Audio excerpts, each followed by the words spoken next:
Well, guys, it is great to see you. It's great being with every single one of you and experiencing our live services, regardless if you're in the room or if you're watching or listening online. I just want you to know it is awesome that we get to be together, and it is awesome just to be with you guys. So I want to welcome you because today we're going to keep this conversation going that we started last week in this brand new series called Brick by Brick. And if you weren't here last week, I want to give you a little bit of context to why we're doing this series and really what this whole thing is about. And so last week we started this whole conversation, and I said there's a Bible verse that I read that I think is so relevant for all of us. And really, regardless if you're a Christian or not, regardless if you're Democrat, Republican, independent, libertarian, birthday partier, Kanye West kind of party, regardless where you're at on the political spectrum, I think all of us would go like, yep, this is absolutely true. And here's a verse. It's found in Proverbs 28. And here's what the author says. He says, but a nation will be strong and endure when it has intelligent, sensible leaders. And I think we read that, and I think regardless where you're at, Christian or not, I think you go, yep, giddy up. That's exactly right. And I think this is what we desire. I mean, we desire strength. We desire endurance as a nation. But the author makes it very clear that that strength and endurance and that something better hinges on leadership. And the reason I think that's important is because I think the same thing is true for your life. I think the same thing is true for my life.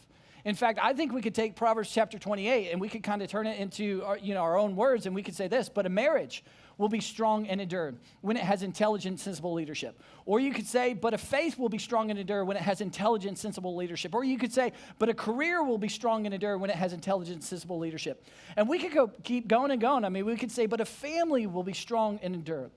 And parenting and our lives will be strong and endure. But it hinges on intelligent and sensible leadership. Leadership is so incredibly important. In fact, that's exactly what John Maxwell, who's a leadership guru, and we talked about this last week, but John Maxwell sold over 20 million books. He's a New York Times bestseller. He's been around leadership for decades and decades and decades, and he's been on the other side of some of the greatest leaders in our world. And one of his primary observations he makes about leadership, about your life and my life, is this, think about this. Everything rises and falls on leadership. That's a gigantic statement. And then he goes on and says, when it comes to leadership, leadership is simply influence. Nothing more, nothing less.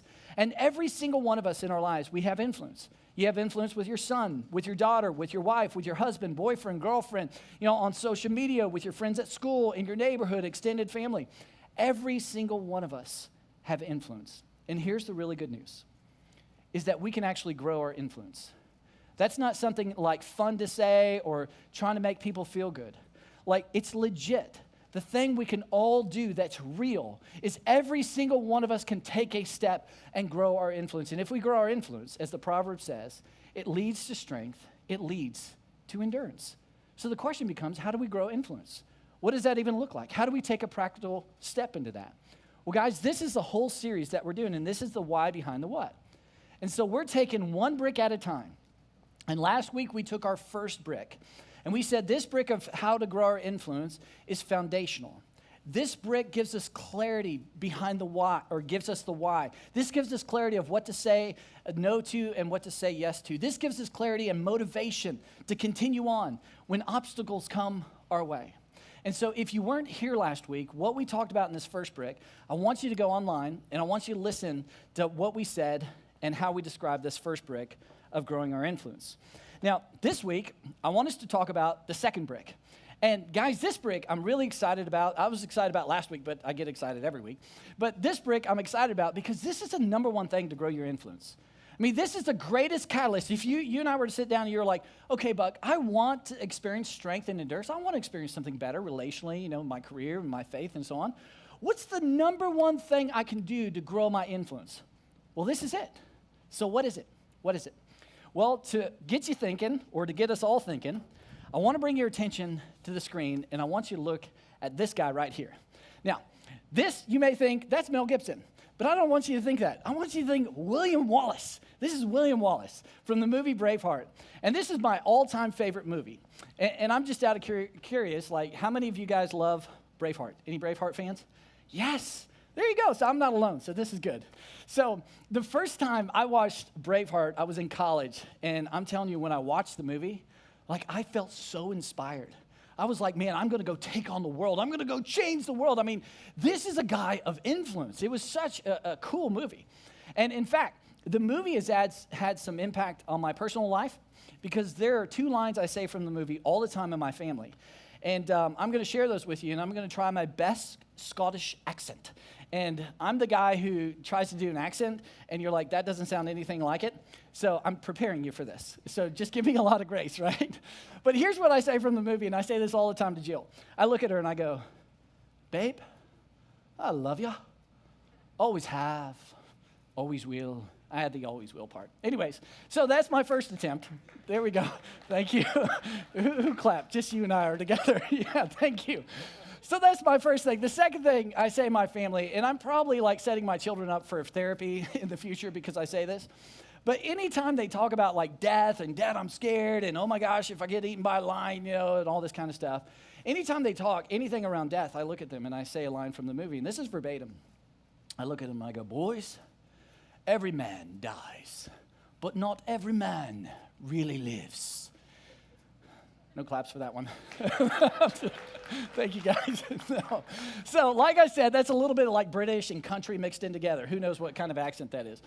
But my point in sharing that with you guys is to say, like, the movie itself, it is a fantastic movie. It's my all-time favorite movie. And today I really wanted to teach on the life of William Wallace, but my team was like, hey, Buck, you can't do that. There's only like a poem about his life, so I'm not sure, what we're going to say. But in the movie, he did embody this second brick. And not only did he in the movie, but somebody in history named Nehemiah also embodied this second brick. And in this series, as I said last week, we're looking at the life of Nehemiah and the letter of Nehemiah. Because if you were to ask me, if you were to say, hey, Buck, what's the greatest leadership letter out of the 66 letters in the Bible? Without even flinching, I would say Nehemiah. It's the greatest leadership letter in the Bible. It's fantastic. So many principles, so many awesome concepts on what great leadership looks like. And so we're looking at the life of Nehemiah, we're making some observations, and we're discovering very practical ways to take steps and to grow our influence. So today we're going to look at another story in the life of Nehemiah. And before we jump into that story, I want to catch you up on the historical part, which I shared a little bit of this last week. And if you weren't here last week, this will kind of set the whole story of Nehemiah up. So Nehemiah lived in 444 BC. That's when the story takes place. And Nehemiah was actually the cupbearer to the most powerful man in the world, King Artaxerxes, who was the king of Persia. And as a cupbearer, he was the most trusted guy of King Artaxerxes. I mean, the cupbearer would, taste the food and drink the wine, and if it was poison, they would croak. And so the person that King Artaxerxes trusted his life with was Nehemiah. So you could argue to say he was perhaps one of the most influential people in the most powerful kingdom of the world. That's Nehemiah. Now, here's what's interesting, that Nehemiah, he wasn't Persian. In fact, Nehemiah was born under the Persian Empire, but his ancestors were from Israel. I mean, they were Jewish, they were Israelites.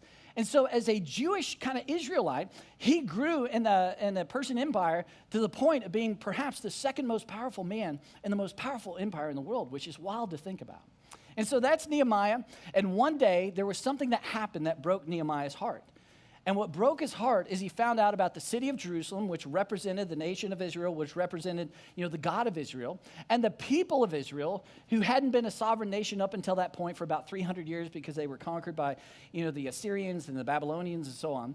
He found out that the city was in shambles. The people were more divided and separated than ever before. And he thought to himself, this is what's become of the nation of Israel, and it broke his heart. And so he said, I'm going to do something about it.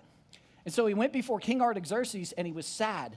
And that's a big deal because in ancient history, you cannot go before a king without being happy. You have to be happy. In fact, if you went before a king in ancient history and you were sad, it could cost you your life. It was punishable by going to the dungeon. I mean, that was it.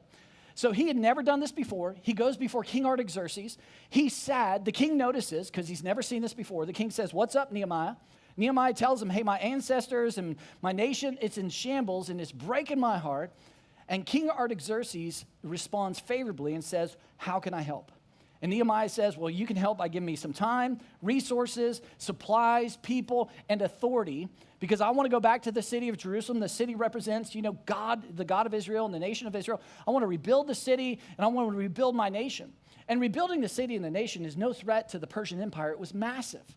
And so King Artaxerxes gives him everything that he asked for. Makes him the governor of Judea, the whole region, where Jerusalem's located, gives him all the supplies. So he goes to Jerusalem, takes him about 2 months to get there. He finally arrives to the city, and it is far worse than what he had been told. I mean, the walls are just broken and in shambles. The gates still have remnants of Babylon. And when Babylon, torched the city, he looks at the temple, the Solomon's temple that was one of the wonders of the world, and it's just a disgrace. It's a fraction of how Solomon built it. And then he looks at the economy and the morale, and it's completely devastated. And one of the reasons why the economy was devastated is because in that ancient time, in ancient history, what was happening is the non-Jewish people, Gentiles outside the city of Jerusalem, the landowners, money merchants, they were making loans to the people of Israel in their poverty. And they were charging an exorbitant amount of interest to these people. And they were profiting off the backs of the poor. And Nehemiah shows up and he sees this. And what would happen in ancient times is if you defaulted, you couldn't pay your loan, you couldn't pay these high interest rates, they would take your wife and they would take your children, sell them into slavery to pay back the loan. Then they would take your livestock, your vineyards, and your farms. And all of this was taking place. And Nehemiah shows up and it's absolute devastation. And he does something that is radical. He does something that's so sacrificial off the bat. He says, I'm going to take my money, not yours. I'm not going to charge you anything for this. I'm going to do this for you. I'm going to take my money, my resources, the things I negotiated with King Artaxerxes. I'm going to pay off every single one of those loans. And he pays off all these high interest loans. He gets their wives back. He gets their children back. He gets their farms. He gets their vineyards. He gets everything back. Can you imagine that? And they're standing there like before this brand new leader going, wow, look at that sacrifice. And then he rallies the people together, and he says, let's do something that hasn't been done in over 100 years. For the last 70 plus years, they've been trying to rebuild the walls.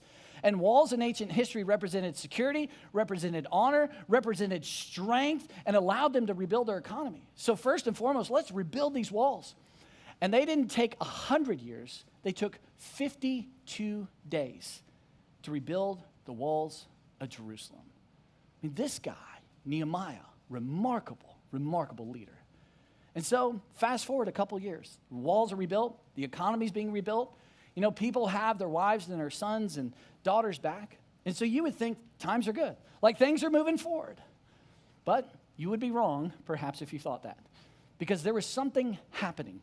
Specifically, there was something happening with the leaders and the nobles and the people with money and wealth in the nation or in the city of Jerusalem.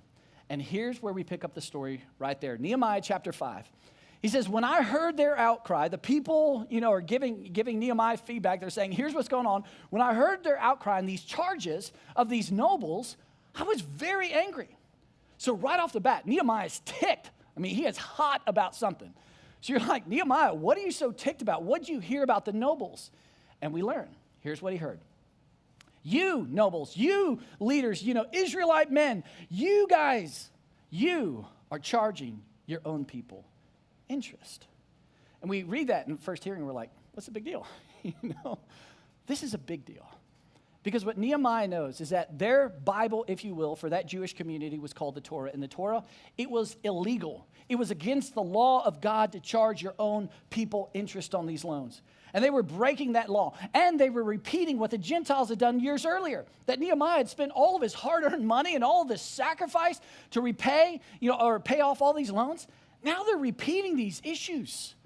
And they're taking advantage of their own Jewish brothers and sisters, of their own Jewish families.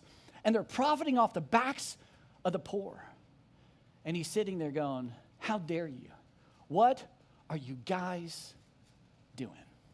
So he calls them out. And then he says, here's what we're going to do. And so Nehemiah said, I called together a large meeting to deal with them. And here's what he said to these nobles, these people of influence, these people of wealth who were overcharging interest just like the Gentiles. He says, as far as possible, we have bought back our fellow Jews, reminding them of what he's done, who were sold to the Gentiles. And then look at this. Now you are selling your own people, only for them to be sold back to us. You're repeating those same mistakes. And so at this point, they could have pushed on Nehemiah. They could have said, well, Nehemiah, we're taking all the risk here. We're taking our hard-earned money. We're loaning it out. I mean, if you're financially savvy, you understand this, Nehemiah. They could have pushed back on him. But what did they do? They kept quiet, which is a clue to our second brick. Why? Because they could find nothing to say. Well, why didn't they give a defense? I mean, if you're in the financial world, do you understand loaning money to people in poverty? I mean, that's a high risk loan. They're taking all the risk here. They could have pushed logically back on Nehemiah, but they didn't. They stood there silently. And then Nehemiah takes it a step further and says, here's what I'm wanting you to do. He says, give back to them immediately, today, like not tomorrow. Don't go think about it. Right now, give back their fields, vineyards, olive groves, and their houses, and also all the interest you're charging them. And he goes on, 1% of the money, grain, new wine, and olive oil. In other words, nobles, you're going to have to change your lifestyle today. You're going to have to go home and tell your wives, hey, no more second homes. Hey, no more Xboxes for the kids and PlayStations. We're going to sell all those things on Craigslist. We're going to have to make some major sacrifices as a family financially. Because today, we're going to have to give it all back to the people we took it from. That's massive. And the question becomes, did they do it? I mean, because logically speaking, from a financial perspective, they were taking all the risks. They could have easily said to Nehemiah, just, get out of here. This is ridiculous. But here's the thing we have to factor in. When Nehemiah stood before them, these nobles and the people of Israel, he stood before them with two things. Number one, he had positional authority. Because remember, he was the governor of Judea. And we all know what positional authority is. It's authority gained by position. A CEO, a boss, a coach, a teacher, a parent, specifically a parent of like young children, because once they get older, it doesn't feel like you have positional authority, right? But it's positional authority, and people oftentimes obey positional authority because they want their job. They want a paycheck. They want their allowance, or they want to go hang out with their friends. So whatever mom and dad said in their positional authority, I'm going to do. But with positional authority, someone can have positional authority, and you can have zero respect for their position of authority. But Nehemiah not only had positional authority, but he also had moral authority. Because Nehemiah, they knew the story, had been willing to sacrifice his life before King Artaxerxes. It could have cost him his life for the people that he stood before. Nehemiah, when he showed up to the city of Jerusalem, paid off their loans and said, you don't need to pay me back. I'm going to sacrifice what I have coming to me. Like, you owe me all this stuff, but I'm going to do that for something greater, and it's you. You have so much value, I'm going to sacrifice and pay off all your loans and get your wives and children back. Nehemiah spent the time in leadership, the time invested in the people, the time walking the walls, the time to rebuild these walls in 52 days. And Nehemiah was a man of character. What he said is exactly what he did, and what he did is exactly what he said. A man of character. And they saw him call out the injustices that were happening in the community. And that's who stood before them. And so, what'd they do? Well, they didn't have anything to say because he had moral authority. And here's what they ultimately did. The story ends up.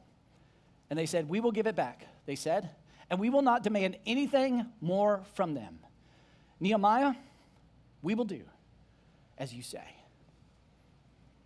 Nehemiah was a man who was an incredible leader. This was his brave heart moment. Incredible integrity, incredible moral authority. So, that brings us to our second brick. What is the greatest catalyst to influence? What is the number one thing, if you and I are just talking, that you could have that basically speeds up or gets you to a place to have incredible influence? Well, I would say the number two brick is intelligent, sensible leaders have moral authority. Again, moral authority is that your words match your actions and your actions match your words. Moral authority gives you incredible influence. This is so important, especially if you have influence in anybody's lives, which we all do because we all have influence. Moral authority gives you influence at the deepest levels. If you have positional authority, you can say, hey, do this, do that. Maybe your kids will do it. Maybe an employee will do it. Maybe, if a student will do it, because they want the grade, they want to stay on the team, whatever it is. But moral authority allows you to influence minds, hearts, and conscience. Because Nehemiah stood before the people. And now their conscience bumped into something that they previously didn't bump into. Because they were fine charging all kinds of interest. They were fine with it. But Nehemiah stood before them, a man of authority, a man of influence, a man of moral authority. And now all of a sudden it's lighting up their conscience. See, moral authority can work for you or against you. And moral authority is amazing because, people who have moral authority and may not have positional authority, you actually go to them. You may have a coach, a teacher, a boss that's not your coach or teacher or boss, but you'll go to them and you'll say, hey, there's something in my life going on. Can we talk? Can we talk? So they don't have positional authority, but they have moral authority because you want to say, can you help me with this? Because I see your life and I see the integrity and I see the character and I see the moral authority. Come help me, influence me in life. And we've all seen that.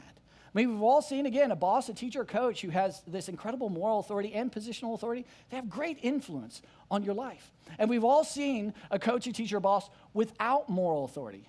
And you'll look at them and you may have even said this. They're my boss, but I don't respect them. They're my teacher, but I have no respect for that teacher because look at the way they talk to people. Look at the way they treat people. Look at the way they take their influence of leadership and they leverage it for their selfish desires. They can have authority, but they do not have my respect. It can work one way or the other. That's also true when it comes to faith, isn't it? Or when it comes to Christianity, the church and church leaders, when it comes to Christians. I mean, you've heard so many stories of people going, I wasn't a Christian, I was out on church, but then, I took a step towards God and I took a step towards Christianity or took a step towards church because I knew this Christian and they weren't weird. They were pretty cool. And because I began to discover the life of this Christian, what they said and what they did, there was consistency and integrity. Wow. And so that's how kind of my foot in the door, that's how I became a Christian because of that person. And you've also heard the opposite. You've heard people have walked away from faith, walked away from the church, walked away from Christianity because they're like, do you see how they talk about people? Do you see what they say about people who disagree with them politically? Do you see how they post those things on social media? And they claim to be a follower of Jesus. I want nothing to do with their God. One of my favorite statements that so pertains to this tension in moral authority is from an old preacher by the name of Gypsy Smith. Isn't that a great name? Imagine introducing yourself. I'm Gypsy. Nice to meet you. That'd be fun. Anyways, Gypsy Smith, an old preacher, he says something I love and I think about all the time. He says, there are 5 gospels. A gospel is a letter about the life of Jesus. Listen carefully. This is so important. He says there's Matthew, Mark, Luke, and John. Then there's you. And most people will never read the first 4 letters about the life of Jesus. They're going to read your words. They're going to read your actions. And they're going to make decisions to pursue or not to pursue the life of Jesus based upon your life, based upon your moral integrity and authority. And not only is that true when it comes to faith, but guys, it's also true when it comes to parenting. Oh my goodness, if you're a parent, if you're here today and you're a parent or you're watching or listening online, you're a parent, please lean in. This is so important. This is how you capture the hearts and the minds and the conscience of your kiddos.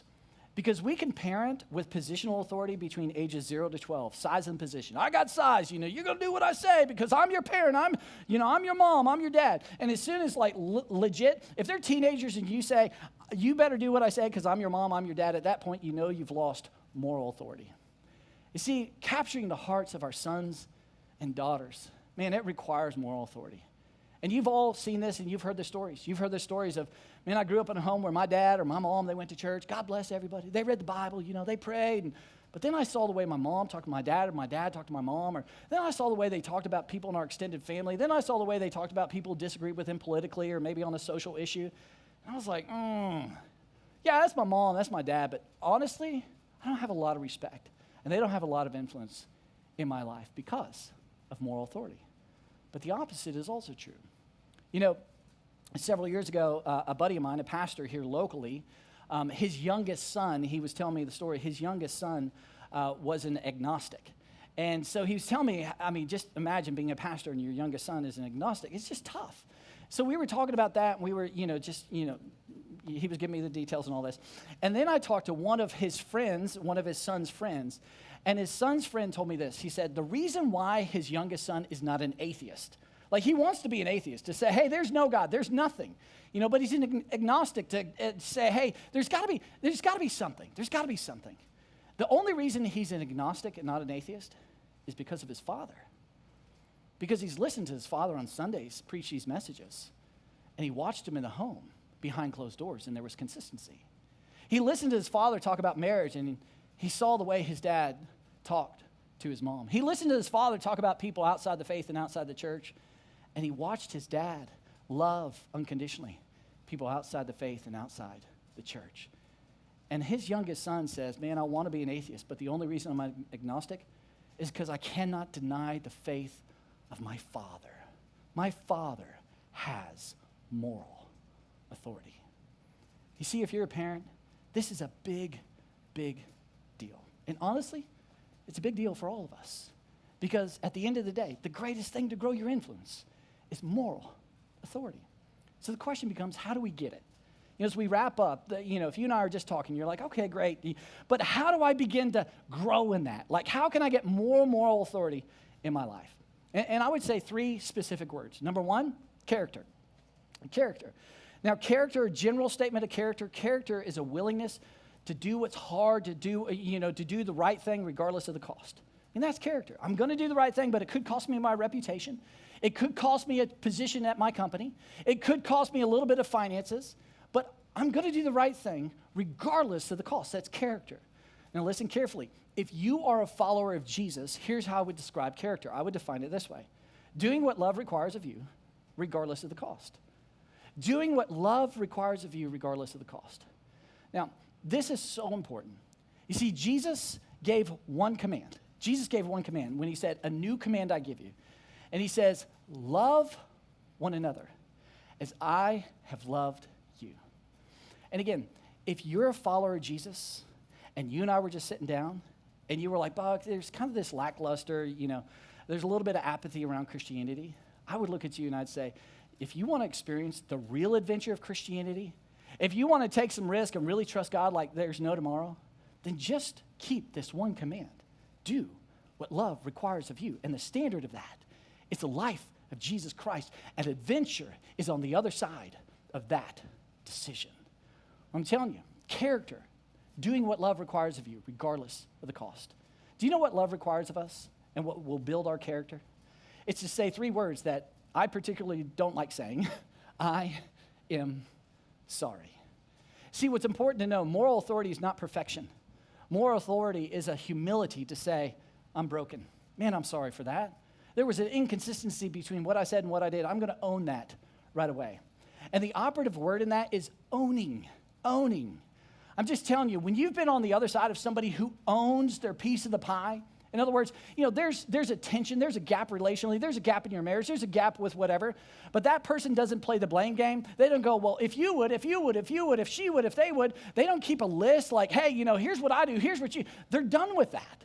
But the individual who owns their piece of the pie, who looks at, tension and goes, there's my piece of the pie. And then there's an authentic apology where they go, I'm really sorry for the words that I said. Because if someone said those words to me, I would feel lonely. I would feel hurt. And that's exactly what I did to you. And listen, I'm so sorry. And I've got to meet with a friend, I've got to meet with a pastor, I've got to meet with a counselor, because I keep saying this thing, and it keeps causing brokenness between us. Boy, if somebody gives you that kind of authentic apology, which means they're owning their piece of the pie, that goes such a long ways when it comes to character. You know what else love requires of us to do that, maybe we don't want to do, but I'm telling you, it builds character? It's to empty the vault. Empty the vault. Because listen carefully. I don't believe you can have moral authority and maintain secrets. I don't think you can do that. I think you may have 50% of moral authority, maybe 60% of moral authority, but I don't think you can authentically be you while hiding something inside of you. Because there's a lie that oftentimes we buy into, as long as no one knows, everything will be okay. We tell ourselves this over and over and over. Hey, there was this thing I did in spring break. There's this thing I did in college. There's this thing I did 10 years ago, but nobody knows. Because as long as no one knows, everything will be okay. Do you know that's a lie? Because it's not. Because you're carrying that with you. which means it has a lot of energy in here, and you're building up walls to protect that. You can't authentically be you because somebody might find out about that secret. So there's an intimacy gap in your marriage. There's a trust gap, perhaps with the hearts of your sons and daughters. You cannot authentically have moral authority while carrying a secret. And here's the deal. I know perhaps what you say right now. Buck, I cannot tell the secret. I cannot disclose that because the consequence would be too great. And I understand that. I mean, I'm on the other side of my boys all the time. And, as a parent, you would relate with this where you're like, okay, what happened? What happened? What's going on? What's going on? And, the initial response, nothing. I'm fine. Nothing. I'm fine. You're like, come on. Just trust me. Don't take that by yourself. Don't take that to bed. Just be honest. And then finally, it's like, deep inside, they're like, okay, here it is, Dad. Oh. And they get it out, and there's so much shame. And I'm the dad, you're going to be so mad at me.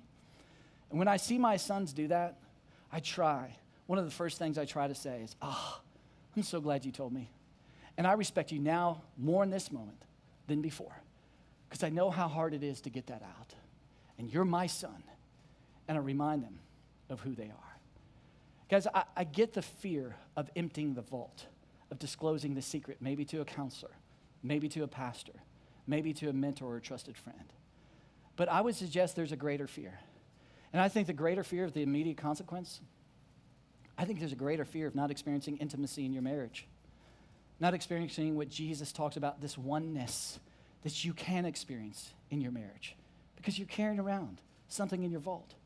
I would suggest the greater fear is perhaps not engaging in building trust with the heart of your son or daughter or sons and daughters for decades and decades and decades. That's a greater fear.